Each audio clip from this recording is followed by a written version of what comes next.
Movie की शुरुआत में हमें एक टेक्सटाइल मिल के ओनर पॉल को दिखाया जाता है, जो उस वक्त अपने बेटे मार्टिन से वीडियो कॉल पे बात कर रहे होते हैं। मार्टिन अपने पापा को बताता है कि उसकी मम्मी की तबीयत फिर से खराब हो गई है और एक बार फिर से वो अकेले में बातें कर रही है, जिस पर उसके पापा उसे रिप्लाई करते हैं कि मैं घर आ रहा हूँ, तुम परेशान मत हो, सब ठीक हो जाएगा। और वहीं पर दूसरी तरफ पॉल की असिस्टेंट जब एक रूम की लाइट ऑफ कर रही होती है, तब वहाँ पर उसे किसी की शैडो नजर आती है और जैसे ही वो उस रूम की लाइट ऑन करती है वहाँ पर कोई भी नहीं होता, लेकिन दोबारा से लाइट ऑफ करने पर वो शैडो फिर से नजर आता है और ऐसा बार बार हो रहा था। और फिर वो असिस्टेंट देखती है कि वो शैडो उसके बिल्कुल करीब आ चुका था, जिससे कि वो काफी डर जाती है और वो पॉल के पास आती है और उसे बताती है कि उस रूम में कोई है। लेकिन पॉल फोन कॉल पर बिजी होता है, इसलिए उसकी बातों पर ज्यादा ध्यान नहीं देता और वो उसे घर जाने को कहता है। जाते हुए पॉल के असिस्टेंट उसे केयरफुल कहकर चली जाती है और फिर जब पॉल घर जा रहा होता है तब उसे भी वही अजीब सा शैडो नजर आता है और वो देखता है कि वो आहिस्ता आहिस्ता करके उसके करीब आ रही है। पॉल अपनी जान बचाकर वहां से भागता तो है, लेकिन वो उस पर अटैक कर देती है, जिससे पॉल के पैर पर उसके पंजों के जहरीले जख्म बन जाते हैं। फिर वो पॉल के बिल्कुल सामने आ जाती है और फिर पॉल को रियलाइज होता है कि वो सिर्फ अंधेरे में ही रह सकती है, क्योंकि ये सच था, वो लाइट में नहीं आ सकती थी। फिर पॉल वहां से भागकर अपनी ऑफिस में आता है और तब ऑफिस की सारी लाइट्स बंद हो जाती है और तभी कोई ऑफिस का दरवाजा खोलने की कोशिश करता है, लेकिन जब दरवाजा खुलता है तब वहाँ पर कोई नजर नहीं आता और ठीक उसी वक्त पॉल को कोई पीछे से खींच कर ले जाता है और उसको मारकर कोई नीचे फेंक देता है। फिर काफी टाइम गुजर जाने के बाद हमें मार्टिन दिखाया जाता है, जो सोने जा रहा था, लेकिन उसे कुछ आवाजें सुनाई देती है और जब मार्टिन जाकर चेक करता है तब वो देखता है कि उसकी मम्मी अंधेरे में अकेले ही किसी से बातें कर रही है। मार्टिन की मम्मी सोफी जब मार्टिन को देखती है तब वो कहती है कि हमने तुम्हें डरा दिया, जिस पर मार्टिन काफी हैरान भी होता है और डर भी जाता है, क्योंकि वहाँ पर उसकी मम्मी के अलावा कोई और नहीं था। मार्टिन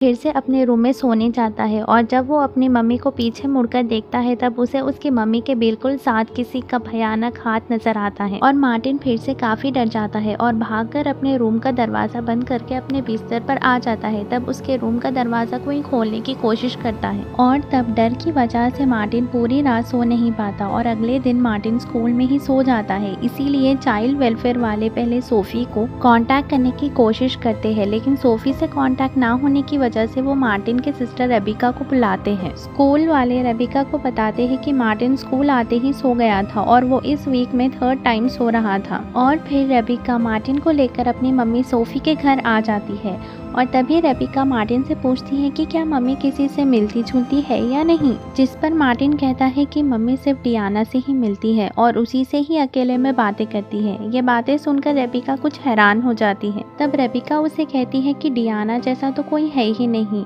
रेबिका और उसकी मम्मी के बीच थोड़ी सी नोकझोंक हो जाती है। मार्टिन जब अपने कपड़े पैक करके आ रहा होता है तब वो अपनी मम्मी के रूम में झांकता है और उस वक्त भी वो भयानक शैडो मार्टिन को डरा देता है और तभी रेबिका मार्टिन को कुछ दिनों के लिए अपने साथ अपने घर लाने की बातें करती है, जिस पर सोफी काफी रोती है और उन दोनों बच्चों को रोकने की कोशिश करती है, लेकिन रेबिका अपनी मम्मी की एक नहीं सुनती और मार्टिन भी डरा हुआ होता है, इसीलिए वो रेबिका के साथ चला जाता है। रात में रेबिका सोते हुए अचानक नींद से जाग जाती है। तब वो देखती है कि मार्टिन अपने बेड पर नहीं है और तभी रेबिका को दरवाजे के पास जमीन पे स्क्रैच करने की आवाजें आती हैं, जिससे रेबिका समझ जाती है कि शायद वो स्क्रैच मार्टिन कर रहा है। और तभी बाहर से आ रही लाइट जो थोड़ी देर बाद ऑन हो रही थी और थोड़ी देर बाद ऑफ हो रही थी, उसमें रेबिका को वो डेमन की शैडो नजर आती है, लेकिन इससे पहले कि वो लाइट फिर से ऑफ होती, रेबिका जल्दी से भागकर लाइट ऑन कर देती है। रेबिका बाथरूम में जाती है और वो देखती है कि मार्टिन बाथ टब में सोया हुआ है और सोते हुए भी उसने एक टॉर्च को ऑन करके अपने हाथों में पकड़ा हुआ था। अगले दिन चाइल्ड वेलफेयर ऑफिसर आती है और मार्टिन को अपने साथ लेकर चली जाती है, क्योंकि लॉ के हिसाब से सोफी मार्टिन की गार्डियन थी, रेबिका नहीं। फिर रेबिका की नजर उस जगह पर पड़ती है जहाँ पर वो शैडो रात को स्क्रैच कर रही थी। वहाँ पर उसने अपना नाम लिखा था और एक पिक्चर भी बनाई थी। रेबिका अपने फ्रेंड के साथ अपनी मम्मी के घर पर जाती है। वो अपने फ्रेंड को नीचे पहरा देने को कहती है कि अगर उसकी मम्मी वहाँ पर आ आ जाती है तो वो उसको इन्फॉर्म कर दे। रेबिका डियाना से रिलेटेड कुछ ढूंढ रही थी,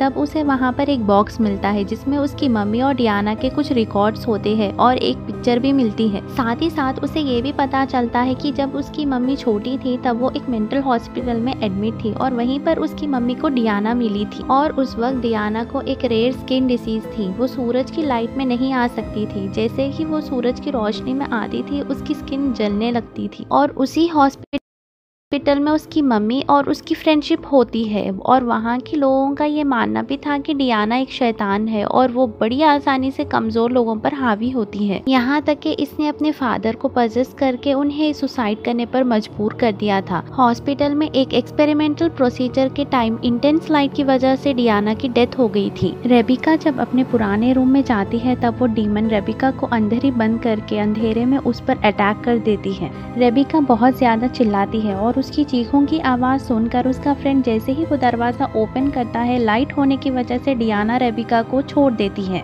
इन सब से रेबिका काफी डर जाती है और वो अपने फ्रेंड के साथ उस बॉक्स को लेकर वहाँ से चली जाती है। फिर सोफी और मार्टिन घर आ रहे होते हैं और सोफी उससे कहती है कि वो गुड टाइम उसके साथ स्पेंड करना चाहती है, इसीलिए हम तीनों आज एक साथ बैठकर मूवी देखेंगे, जिससे मार्टिन डर जाता है और वो अपनी मम्मी को कहता है कि मॉम सिर्फ हम दो लोग। जब वो दोनों मूवी देख रहे होते हैं तब सोफी घर के लाइट्स ऑफ कर देती है और फिर वहाँ डियाना आती है, जिससे मार्टिन बुरी तरह डर जाता है और सोफी उसे कहती है कि डियाना मेरी दोस्त है। वो कहती है कि मैंने काफी दिनों तक उसे अपने से दूर रखा और अब वो हमारे साथ हमेशा हमारे बीच में ही रहेगी। और जब मार्टिन डियाना को देखता है तो वो डर जाता है और लाइट ऑन करके वहाँ से भाग जाता है और इसी दौरान डियाना गुस्से की वजह से सोफी को भी मारती है। मार्टिन रेबिका के घर आता है और तब रेबिका उसकी मम्मी और डियाना की स्टोरी मार्टिन को बताती है और कहती है कि हमें अपनी मम्मी को इस डियाना से बचाना होगा और हमें मम्मी को मेडिसिन देनी होगी, क्योंकि जब मम्मी मेडिसिन नहीं ली तब वो मेंटली वीक हो जाती है, जिसकी वजह से आसानी से डियाना उन पर हावी होती है। जिस पर मार्टिन कहता है कि वो ऐसा कभी भी होने नहीं देगी, क्योंकि उसके फादर ने भी ऐसा करने की कोशिश की थी और डियाना ने उन्हें मार डाला। और तभी डोरबेल बजती है और जब रेबिका देखने जाती है तो वहाँ कोई नहीं होता और फिर अंदर रूम से आवाज आती है और तब डियाना मार्टिन को अंधेरे में बेड के नीचे खींचती है। रेबिका मार्टिन की हेल्प करके उसे बचा लेती है और फिर रेबिका मार्टिन और अपने फ्रेंड ब्रेड के साथ अपनी मम्मी के घर आती है। रेबिका अपनी मम्मी से डियाना के बारे में बात करती है। पहले तो सोफी बिल्कुल अनजान बन जाती है कि वो किसी डियाना को नहीं जानती और जब रेबिका उसे उसकी और डियाना की पिक्चर दिखाती है तब वो कहती है कि हाँ, डियाना मेरी फ्रेंड है। इस कन्वर्सेशन के बीच उन दोनों माँ बेटी में बहस होती है और गुस्से की वजह से सोफी अपने रूम में चली जाती है।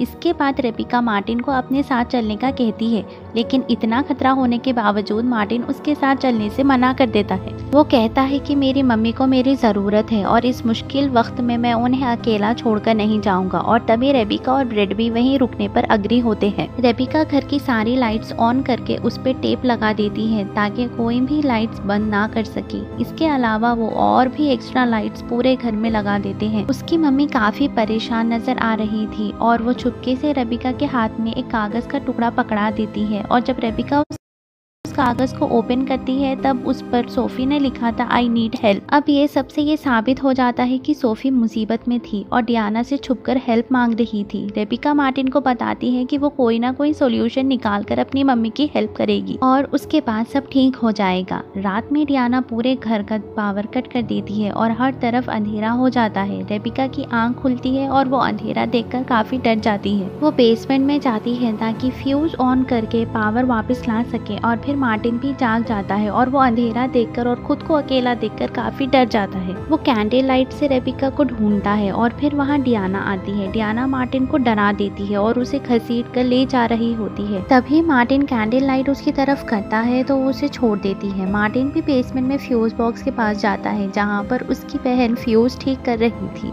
जब वो दोनों बेसमेंट में होते हैं तब उन्हें इस बात का रियलाइज होता है कि कहीं ये कोई ट्रैप तो नहीं और फौरन डियाना बेसमेंट का दरवाजा बंद कर देती है। रेबिका और मार्टिन जोर जोर से दरवाजे को मारते हुए ब्रेड को हेल्प के लिए बुलाते हैं और तब इनकी आवाज सुनकर ब्रेड वहां पहुंच जाता है। ब्रेड डोर ओपन करके उन्हें बाहर निकालने की कोशिश करता है, लेकिन तभी डियाना उस पर अटैक कर देती है जिससे उसके हाथों से वो टॉर्च काफी दूर गिर जाती है और तब डियाना उसे जान से मारने वाली होती है और तब वो मोबाइल फोन की लाइट ऑन करके खुद को बचा लेता है। जिससे डियाना एक बार फिर उस पर अटैक करके उसका मोबाइल ही तोड़ देती है। और तब फ्रेड घर से बाहर भागता है और भागते हुए जब रास्ते में अंधेरा आता है तब डियाना फिर से उस पर अटैक करती है और तब वो कार की लाइट ऑन करके अपनी जान बचाकर वहाँ से चला जाता है। इन सबके बीच सोफी की भी आंख खुलती है और वो फौरन समझ जाती है कि डियाना उसकी फ्रेंड नहीं है और वो उसके बच्चों को नुकसान पहुंचाने वाली है। तभी वहाँ डियाना आती है और सोफी उसे कहती है कि वो उसके बच्चों से दूर रहे, जिस पर डियाना सोफी को डराने की कोशिश करती है, लेकिन वो नहीं डरती और वो डियाना को कहती है कि तुम्हें मेरी जरूरत है और इसीलिए तुम मेरे बच्चों से दूर रहो। फिर सोफी अपनी डिप्रेशन के मेडिसिन लेने लगती है, तब डियाना उसे मारती है, तब उसका सिर एक टेबल से टकरा जाता है, फिर वो बेहोश हो जाती है। और यहाँ पर डियाना ने उसे मेडिसिन इसलिए खाने नहीं दिया क्योंकि अगर वो मेडिसिन लेगी तो वो मेंटली स्ट्रॉन्ग हो जाएगी, वो उसे कंट्रोल भी नहीं कर पाएगी। दूसरी तरफ वो दोनों बहन भाई बेसमेंट में आग जलाकर वहाँ रोशनी करते हैं। वहाँ पर सामान में मार्टिन को एक यूवी लाइट मिलती है। रेबिका वो यूवी लाइट लेकर और अंदर जाती है और वहाँ जाकर उसे ये पता चलता है कि डियाना यही बेसमेंट में रहती है क्योंकि वहाँ फुल टाइम अंधेरा ही रहता है। और वहाँ पर रेबिका को एक मैसेज दिखता है जो डियाना ने लिखा था कि अगर वो डियाना और सोफी के बीच में आएगी तो वो उसे मार डालेगी। और एक बार फिर से डियाना आती है और वो रेबिका पर अटैक कर देती है। यूवी लाइट इतनी स्ट्रॉन्ग नहीं थी कि डियाना उससे डर जाए। रेबिका वहाँ से भागती है और तब तक डियाना उसका हाथ पकड़ लेती है और फिर एकदम से लाइट जलती है जिससे डियाना की स्किन जलना शुरू होती है और वो दोनों वहाँ से भाग जाते हैं। फिर उन दोनों को पुलिस सायरन की आवाज आती है और वो बेसमेंट के दरवाजे पर मांगने लग जाते हैं और वो पुलिस ब्रेड लेकर आया था जिनमें एक मेल और एक फीमेल पुलिस ऑफिसर होते हैं। पुलिस ऑफिसर्स रेबिका और मार्टिन को बेसमेंट से बाहर निकालते हैं, लेकिन तभी वहाँ पर डियाना पहुँच जाती है और वो दोनों ऑफिसर्स पर अटैक करके उन्हें जान से मार देती है। रेबिका ब्रेड को कहती है कि वो मार्टिन को लेकर बाहर चला जाए और खुद वो सोफी को लेने ऊपर चली जाती है। और यहाँ पर डियाना एक बार फिर से बुरी तरह रेबिका पर अटैक करती है और उसे उठाकर नीचे फेंक देती है और साथ में वो ये भी कहती है कि उसकी फादर की तरह उसे भी जान से मार डालेगी। लेकिन इससे पहले कि वो रेबिका को जान से मारती सोफी वहाँ आ जाती है। सोफी डियाना को कहती है कि मैंने तुम्हें कहा था कि मेरे बच्चों से दूर रहना, और वो डियाना की तरफ गन करके उसे शूट करती है। फिर डियाना उसे कहती है कि मुझे इस गन से कुछ होने वाला नहीं है, जिस पर सोफी खुद को ही शूट कर लेती है क्योंकि डियाना वहाँ सोफी की वजह से ही थी। और जैसे ही सोफी मरती है डियाना भी खत्म हो जाती है। और यहाँ पर सोफी ने अपने बच्चों की लाइफ को बचाने के लिए अपनी लाइफ को ही सैक्रिफाइस कर दिया। और उसके बाद वहाँ पर और पुलिस ऑफिसर्स आ जाते हैं। फिर रेबिका, ब्रेड और मार्टिन हमेशा एक दूसरे के साथ रहने का वादा करते हैं और इसी के साथ ही ये मूवी यहीं पर एंड हो जाती है।